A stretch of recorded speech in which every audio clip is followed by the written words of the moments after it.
So in this lecture, I'll concentrate on the passages from the Gosho which were not covered in the UK Express, and also expand where I felt it was necessary to expand a little bit on various points that were covered but could perhaps be more easily understood with a little bit of extra explanation. So as you know, the Gosho was written to Nanjo Tokimitsu, who was the Lord Ueno, in 1281. So it was just a year before Nichiren Daishonin died. So Nanjo Tokimitsu had sent Nichiren Daishonin, as you gather from the Gosho, gifts of various sorts of food and also sake, which must have been very welcome in those remote parts. And he had done this despite the fact that we gather from the Gosho he was ill at that time. And he was also still suffering, of course, from the very heavy persecutions which had taken place directed towards him, Nanjo Tokimitsu, during the Atsuhara persecutions. They went on for several years, as you know. And during that period, because Nanjo Tokimitsu was virtually the leader of that area, and because in various different ways he protected or tried his utmost to protect the members or the believers who were being persecuted, some of his land was confiscated, and he was also subjected to very, very crippling, heavy taxation in order to try to persuade him to give up his support to the movement in Atsuhara. So even at this time he was poor and was having the greatest difficulty, despite the fact that he was a feudal lord, to continue with his responsibilities effectively. But nevertheless, he never stopped sending gifts, making contribution, in other words, to Nichiren Daishonin. We're told that he had, at this particular time, when he was only 22 years old, Lord Ueno, we're told that he had 9 sons and 4 daughters, which seems to be pretty good going for a 22-year-old. But I think as he was a feudal lord, probably some of those children were adopted from perhaps various people over which he was lord, were suffering in one way or another, or perhaps children who lost their parents during the persecution. Nobody quite knows that. But he was definitely responsible for 9 sons and 4 daughters at that time, at 22 years old. So Nichiren Daishonin wrote this letter, as you can well see when you read it, absolutely filled with gratitude to this young man who had not only protected the members throughout the Atsuhara persecution, but also continued to watch over and protect and care for Nichiren Daishonin himself. He was an incredibly great young man, and we all owe him a great deal too, not only because he donated the land to the head temple, but because he protected Nichiren Daishonin and the members during that period and kept the movement of Nichiren Shoshu Buddhism alive. So I really believe that in 40 or 50 or 100 years' time, there will be some members of the youth division now who will have in some way earned the gratitude of all of us and of all the generations of members to come. So it will be interesting to know in history who those people will be. So I'll ask Bill now to read the Gosho from beginning to end. The person and the law. I have just heard from your messenger that you are suffering from a serious illness. I hope you will recover soon and come to see me. Also, I have received your gifts of 2 sacks of salt, a sack of soybeans, a bag of seaweed, and a bamboo container of sake. I haven't seen you since you returned home from the province of Kozuke, and I've been wondering how you are. I can hardly find words to say how much I appreciate your sincerity in sending me a letter and your many gifts. As you well know, one of the sutras tells us the story of Tokusho Doji, who offered a mud pie to the Buddha and was later reborn as King Ashoka, who ruled over most of India. Since the Buddha is worthy of respect, the boy was able to receive this great reward even though the pie was only mud. However, Shakyamuni Buddha teaches that one who makes offerings to the votary of the Lotus Sutra in the latter day of the law for even a single day will gain incomparably greater fortune than he would by offering countless treasures to the Buddha for 100,000 aeons. How wonderful, then, is your heartfelt sincerity in supporting the votary of the Lotus Sutra over the years. According to the Buddha's own words, you are certain to be reborn in the Pure Land of Eagle Peak. What great good fortune you possess. This is a mountainous place, remote from all human habitation. There is not a single village in any direction. Although I live in such a forsaken hovel, deep in this mortal flesh, I preserve the ultimate secret law inherited from Shakyamuni Buddha at Eagle Peak. My heart is where all Buddhas enter nirvana, my tongue where they turn the wheel of doctrine, my throat where they are born into this world, and my mouth where they attain enlightenment. Because this mountain is where the wondrous votary of the Lotus Sutra dwells, how can it be any less sacred than the pure land of Eagle Peak? Since the law is supreme, the person is worthy of respect. Since the person is worthy of respect, the land is sacred. The Jinriki chapter reads, whether in a grove, under a tree, or in a monastery, the Buddhas enter nirvana. Those who visit this place can instantly expiate the sins they have committed since the infinite past and transform their illusion into wisdom, their errors into truth, and their sufferings into freedom. A suffering traveller in central India once came to Munetchi Lake to quench the fires of anguish in his heart. He proclaimed that its water satisfied all his desires, just as a cool, clear pond quenches thirst. Although Munetchi Lake and this place are different, the principle is exactly the same. Thus, the Eagle Peak of India is now here at Mount Minobu. It has been a long time since you were last here. You should come to see me as soon as you possibly can. I am eagerly looking forward to seeing you. How can I describe your sincerity? In truth, it is splendid. Nichiren, the 11th day of the 9th month in the 4th year of Koan, 1281. Thank you very much, Bill. So we'll start to look at this beautiful Gosho piece by piece, and I'll ask Bill to read back right at the beginning. The first section we'll take. I have just heard from your messenger that you are suffering from a serious illness. I hope you will recover soon and come to see me. Also, I have received your gifts of 2 sacks of salt, a sack of soybeans, a bag of seaweed, and a bamboo container of sake. I have not seen you since you returned home from the province of Kozuke, and I have been wondering how you are.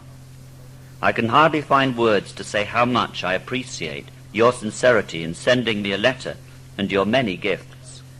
So 3 places in this Gosho, Nichiren Daishonin expresses his warmth and gratitude, doesn't he, towards Lord Ueno, Nanja Tokumitsu. And his words I find so very moving.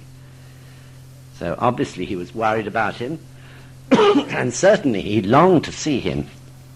And perhaps at this time, Nichiren Daishonin may well have known himself that since he had completed his mission with the inscription of the Daiga Honzen, perhaps his own life was due to end shortly, which it did, of course, in a year's time from this Gosho date. So Nichiren Daishonin truly respected and loved and trusted, I feel, Nanja Tokumitsu. And we know that he honored him for his courage during Atsuhara by naming him Ueno the Wise, although he was only 20 years old or so when he was given that honor. An amazing thing. And I feel something that all of us should work towards living up to. So in one of Sensei's guidances, he explained how since the master in terms of the master and disciple relationship, since the master in Nichiren Daishonin's Buddhism is always striving to make the disciple greater than himself. Therefore, the greatest joy of the master is to see a disciple growing strongly in faith. And I'm sure through that period of Atsuhara, which is such a terrible time, the sight of Nanjo Takemitsu, such a young man standing strongly and taking the lead in his area, standing alone with his faith unshaken in the Gohonzon, must have been the most wonderful thing for Nichiren Daishonin to see. However much, of course, anxiety he may have had for his safety and the safety of those believers who surrounded him. So then we move on to what is such a famous story of Tokusho Doji. Bill? As you well know, one of the sutras tells us the story of Tokusho Doji, who offered a mud pie to the Buddha and was later reborn as King Ashoka, who ruled over most of India. Since the Buddha is worthy of respect, the boy was able to receive this great reward, even though the pie was only mud. However, Shakyamuni Buddha teaches that one who makes offerings to the votary of the Lotus Sutra in the latter day of the law for even a single day will gain incomparably greater fortune than he would by offering countless treasures to the Buddha for 100,000 eons.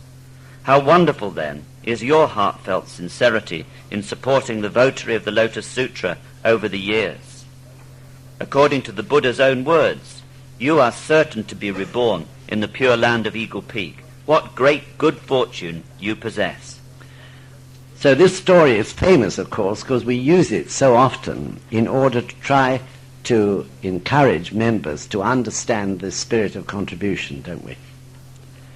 And of course it is incredibly important that all members should understand this principle, that contribution to the Buddha, either in material terms and or in giving one's life or energy and enthusiasm to Kosen Rufu, brings untold benefit beyond our imagination. So if we who are perhaps a little longer, have longer years in faith than the new members have, if we fail to do this, we are absolutely failing in our responsibilities as a leader. So of course it's not easy to understand, and it's difficult to explain. This world is full of various charities, not only charities that are true and good charities, but also often pseudo-religious movements behind which is the desire to make money. And people are cautious, quite naturally, about giving money. But we have to overcome our fears or our self-consciousness in that respect in order to explain to the members, the new members especially, the spirit of contribution. We have to chant Daimoku to find the wisest words with which to do it. I don't think any amount of brain work will think up how to do it. What's more, everyone we speak to is different. So just like the Buddhas, we have to find the best way for those particular people we're talking to. And this can only come through Daimoku and through our ichinen, our determination to make sure that our members understand it and therefore can take advantage of the system or spirit of contribution in order to change their own karma. So I think probably many of you have heard the story, which I think got around, when Mitsuko, my wife, with Mrs. Asumani, wife of the leader of Ghana, and Mrs. Minai, were talking with Mrs. Ikeda a few years ago. And Mrs. Asumani and Mrs. Minai were explaining to Mrs. Ikeda the poverty of some of the members in Ghana, and how they simply couldn't bring themselves to ask them to contribute money to the Kosen Rufu Fund because they felt it would cause too much hardship on them. And Mrs. Ikeda immediately, spontaneously, and most firmly said, "You're failing those members." In other words, unless, even though their circumstances may be difficult, hard, you're failing if you don't explain to them the need for them to contribute, both materially as well as I said earlier, giving their lives for Kosen Rufu. We are failing our members because it is through that, relating back to that story, it is through contributing, however small, even if it is the equivalent of a mud pie, it is through contributing with their whole hearts that those poor people will change their karma and build good fortune. Without that spirit of serving and contributing the Buddha, it will be that much more difficult to bring about that change. So I guess all of you have had experience of the benefit of contribution. I hope there's no one who hasn't. If there is, please contribute. So why should it be that in the latter day of the law, as this Gosho says, you will gain incomparably greater fortune than by offering countless treasures to the Buddha for 100,000 eons? But in this latter day of the law, this should be so. So as often the case in Buddhism, there are two reasons, one specific and one general.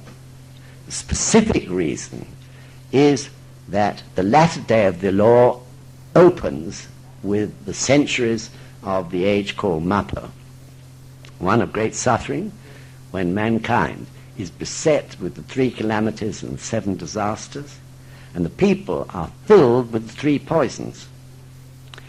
Therefore, the bodhisattvas of the earth who appear in that age, which is of course right now, endure greater difficulties and persecution in spreading the law,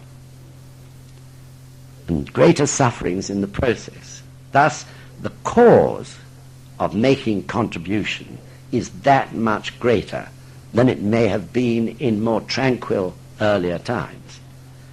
It's a great gesture of faith, and in that respect is the greatest cause.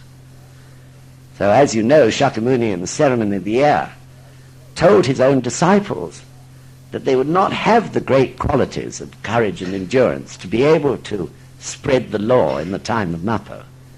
And having said that, which was such a shock to his disciples, you remember the bodhisattvas of the earth arise out of the ground.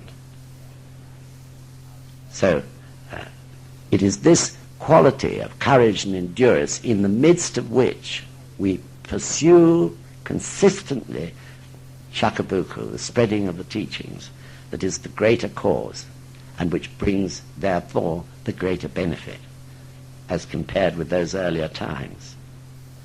So specifically, that's one reason. Generally speaking, the other reason is that it is the time when Buddhahood can be achieved in one lifetime.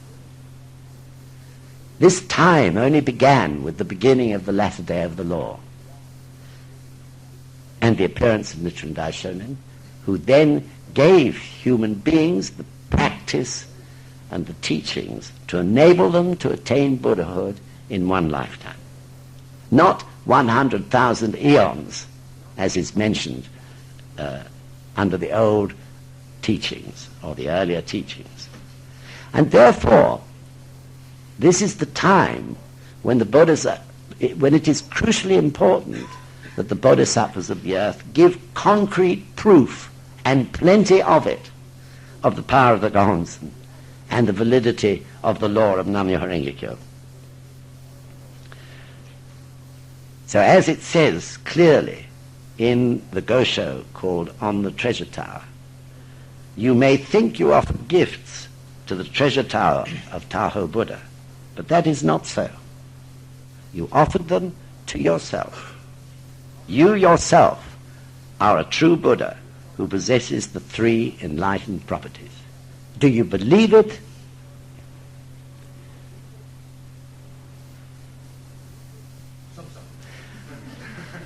Quite a lot of people smiling and nodding. That's the point, isn't it? So this is a test of faith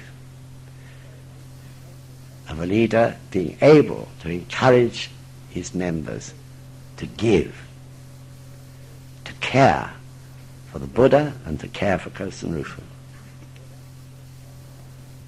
And then Nichiren Daishonin says to Nanjo Tokimitsu, he will be reborn in the pure land of Eagle Peak. That, I'm sure you understand, this is not some heaven, not in an afterlife, but in the Buddha land, in this world, in his next lifetime, i.e. to a family who are living in the Buddha land, therefore who are actually practicing to the Gohonzon. All right so far? Great. On we go, Bill. This is a mountainous place, remote from all human habitation. There is not a single village in any direction. Although I live in such a forsaken hovel, deep in this mortal flesh, I preserve the ultimate secret law inherited from Shakyamuni Buddha at Eagle Peak. So here Nichiren Daishonin is explaining, beginning to explain, that he is the person with a capital P who first spreads the ultimate truth and is able to do so because he is one with the law. This is where this explanation begins. So of course it's a fact, isn't it, that without the person the law would remain unknown to mankind. Even though it's existed eternally, it would remain unknown. And therefore human beings would suffer eternally. So in the same way, in a general sense, there must always be persons with small p who perpetuate the law after the person with a capital P has begun to teach it.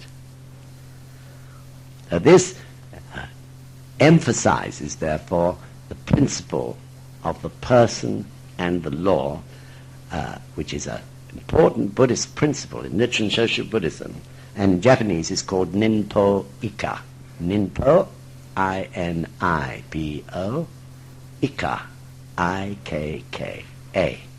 Ninpo Ikka. Nin means a person, or plural, persons. Either a person with a capital P, the person, or persons, small p.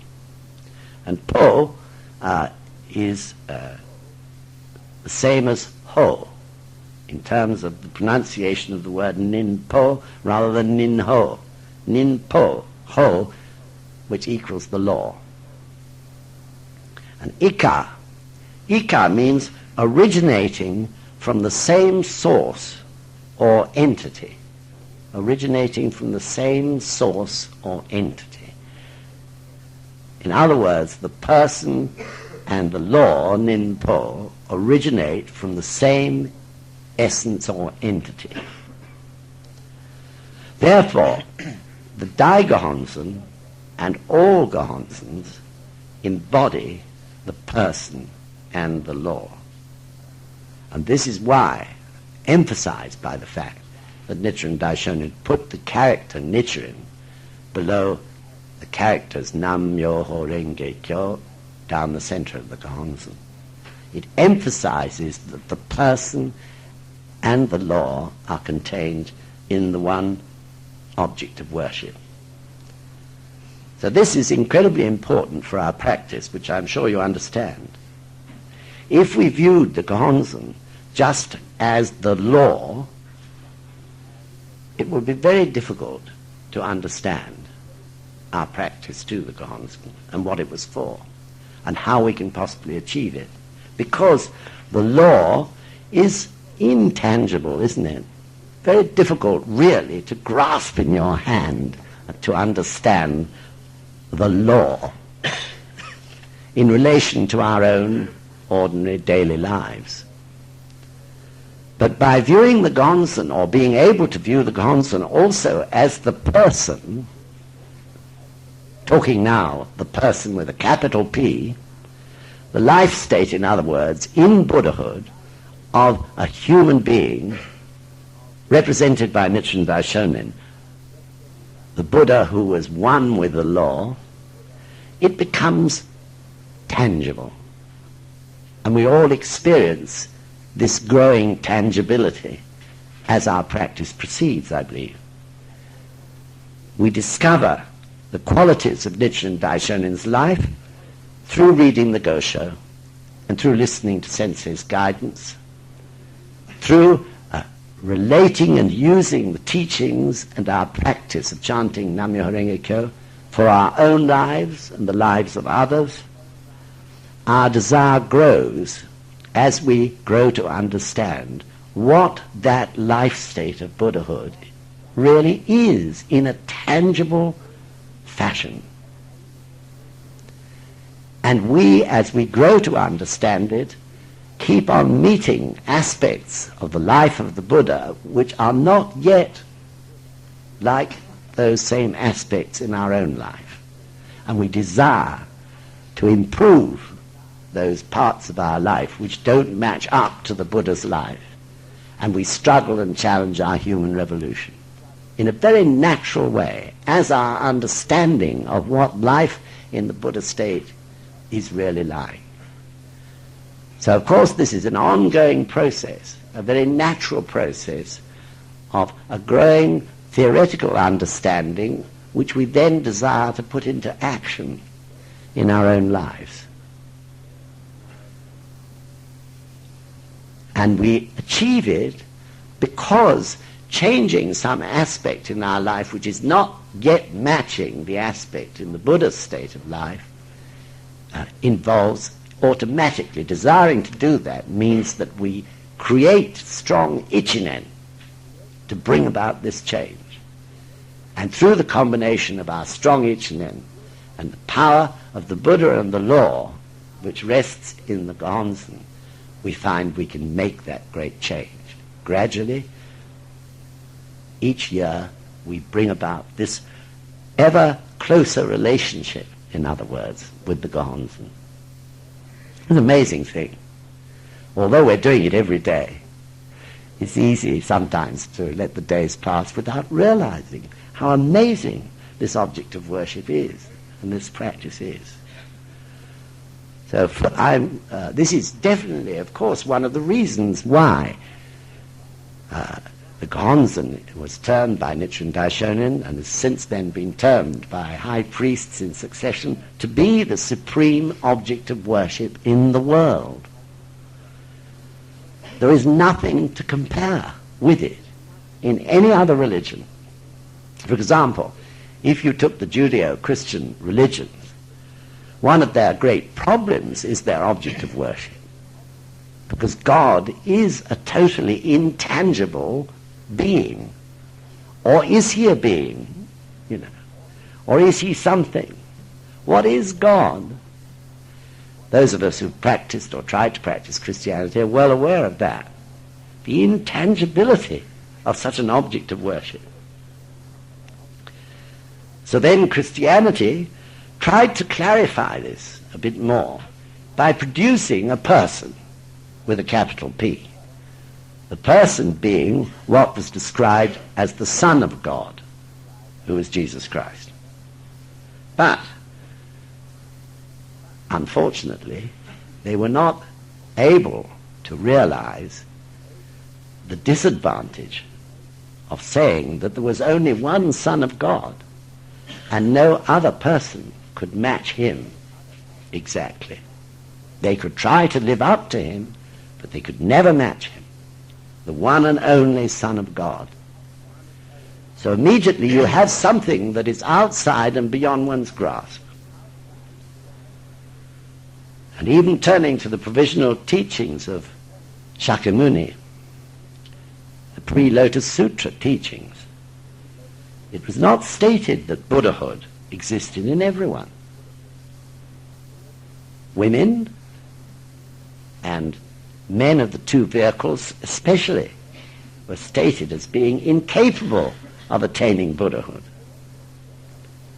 So again, Buddhahood was in those days misunderstood in the light of what has been taught by Shakyamuni later in the Lotus Sutra, and of course in the latter day of the law by Nichiren Daishonin. So this was not a chance thing. Shakyamuni was trying through the years to bring his people to a point where they could actually understand the Lotus Sutra. And he took them through these various phases.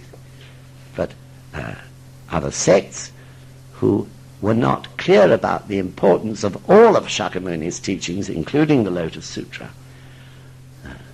took a part of them, and in doing so created a situation which produced a Buddhahood, if you like, which was exclusive to certain types of people. So certainly the Gohonzon, as such, in that it embraces both the person and the law, is supreme. In all the history of mankind, there has never been before such an object of worship with such amazing qualities. Have I made that clear? Great. Okay, let's go on. My heart is where all Buddhas enter nirvana. My tongue, where they turn the wheel of doctrine. My throat, where they are born into this world. And my mouth, where they attain enlightenment.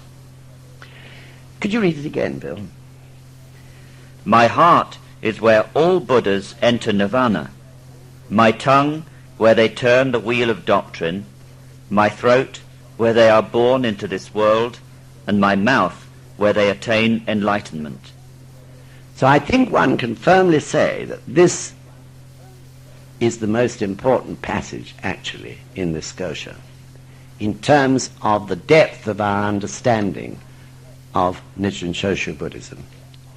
Because it is here that Nichiren Daishonin is explaining to Nanjo Tokumitsu, to this young man who he trusted so much, the secret which it was at that time, and which he had not yet revealed generally, that he was the original Buddha, the person whose mission in life it was to first declare the existence of the law on this planet, and to provide a practice which would enable all human beings to reveal their Buddhahood and become one with that law, and therefore, thereby, attaining Buddhahood in one lifetime, in this period of the latter day of the law, which you remember, according to the Lotus Sutra, continues for 10,000 years and on into eternity. In other words, the person, with a capital P again, whom no great master taught, but who was self-enlightened to the law's existence, and had been so, what is more, eternally, because this was his mission. His purpose in life was to begin the whole thing in the cycle of life of all planets where something similar to human beings exist. The Buddha, in other words, of Kuon Ganjo, of time without beginning or ending. So someone has to start it all, doesn't it? Someone has to be the first to realize it, and that realization must be a natural realization in one's heart if it's to be the first, because the first means no one taught this person. And this was the mission of Nichiren Daishonin, and this is his mission eternally in the never-ending cycle of life of the universe.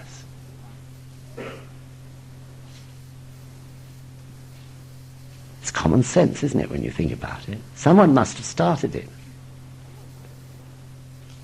Yet so many people can't understand it, or, of course, won't believe that he was that person. In this connection, one of the most important statements of Shakyamuni to Nichiren Shoshu is in the Lotus Sutra, where Shakyamuni states that he too practiced the Bodhisattva austerities in the distant past of Gohyaku Jintengo. In other words, he too was a Bodhisattva and was taught by a great master. And therefore was not self-enlightened. He was taught, and furthermore was a Buddha, we learn, in many lifetimes before he appeared in this world as Shakyamuni at the beginning of its history, and after a time sat under that Bodhi tree and became enlightened once again, because he had made the causes in many lifetimes before. But originally he states in the Lotus Sutra that he was taught the Bodhisattva austerities. So no person practicing Shakyamuni's Buddhism today is prepared to believe this. Even maybe many don't understand anything about the Lotus Sutra, though they may have heard of it. So in a sense, since this is the latter day of the law, when the Bodhisattvas of the earth appear, and since there are still people clinging on to the earlier teachings of Shakyamuni, in a sense they're relics of the past, sort of leftovers. Of course, you must never say that to anyone who's practicing Shakyamuni's Buddhism, because it might put them off forever from what you're trying to tell them. But nevertheless, they are relics of the past in that sense. So yesterday, there was a program, some of you may have seen it, on Channel 4. Many of you probably didn't, because it was 4 o'clock in the afternoon. It's called Not on Sunday. And it contained interviews with various of our members. And then, although we'd asked them not to do this, they switched over to the Buddhist Society, and they had interviewed some gentleman who was practicing Tibetan Buddhism. And he objected to Nichiren Shoshu Buddhism. The only thing he could say against it was that we only chanted for material things. So fortunately they were very fair and switched back to me, saying that there was an extremely strong spiritual aspect to Nichiren Shoshu Buddhism, and in fact it balances the two, and the reasons why. So I felt it was a plus to us. But I felt sad for this fellow who was talking off the top of his head and didn't know anything about Nichiren Shoshu Buddhism at all. Just as if I'd had to say something about Tibetan Buddhism. I couldn't have said so much about it either, but fortunately I didn't have to. So really, it's sad, and we have to all hope that we have chances to shakabuku such people. So likewise, of course, even within Nichiren Shoshu Buddhism, the 5 elder priests did not understand that Nichiren Daishonin was, let alone the true Buddha, was a Buddha. Actually, it was revealed later, when they were scared and on the run and trying to pretend that they had nothing to do with Nichiren Daishonin, or they'd always agreed with him, or disagreed with him. So fearful were they of persecutions.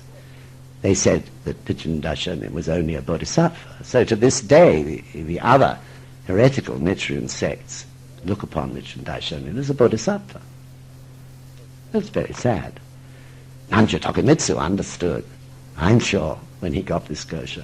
And of course there are various other Gosho where Nichiren Daishonin reveals, but in a very careful way, because he realized if he declared openly that he was the original Buddha, people have just said he was totally mad and looked upon all his followers in an even worse regard than they were already. So he was very careful about what he said. But he told this secret to Nanjo Tokimitsu in this Gosho to our benefit.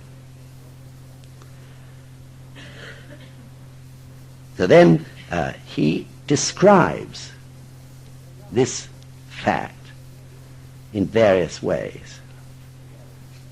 Perhaps we could read that passage again, Bill, since the law is supreme. Sorry, the Jinrikyo chapter reads. No, I've got the wrong place. My heart, sorry. My heart is where all Buddhas enter nirvana. My tongue where they turn the wheel of doctrine, my throat where they are born into this world, and my mouth where they attain enlightenment. So my heart is where all the Buddhas enter nirvana. So as you know, nirvana means the Buddha land, which is nowhere else, according to Nichiren Daishonin's teachings, but in this world.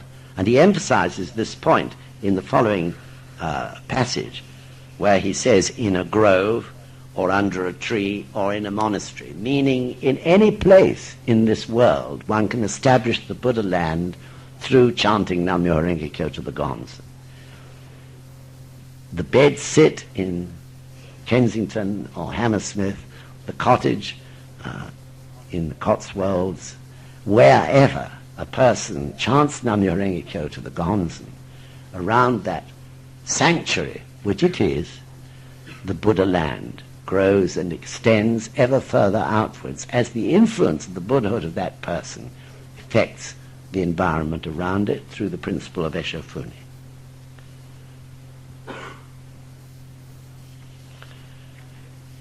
So Nichiren Daishonin said that, a little previously to that passage that Bill read, that deep in this mortal flesh I preserve the ultimate secret law inherited from Shakyamuni at Eagle Peak.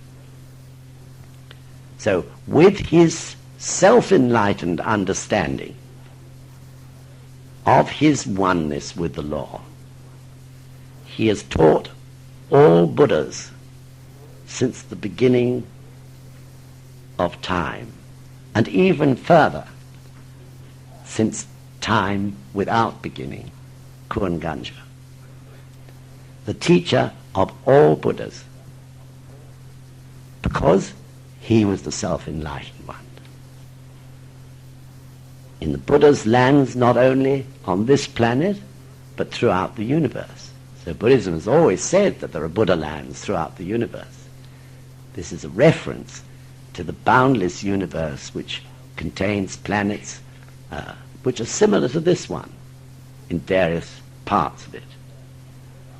So the Buddha, the original Buddha, only appears once. In the Gosho, Nichiren Daishonin makes this plain, but this also makes it plain. He has this mission or task of starting everything. Once that's done, the persons with small p's, the bodhisattvas of the earth, continue to spread the law. After he's given the law and explained the teachings, he dies, as he did in 1282, 1 year after this Gosho was written, and never returns to this planet. And the bodhisattvas of the earth continue with his task from generation to generation.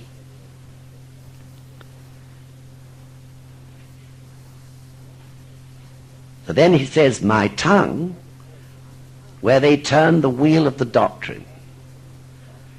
So it's through Nichiren Daishonin's words during his lifetime that all Buddhas, as I said, have attained enlightenment. Through the teachings, through his tongue. And the heritage of law thereby is passed on from generation to generation by others. So through inherited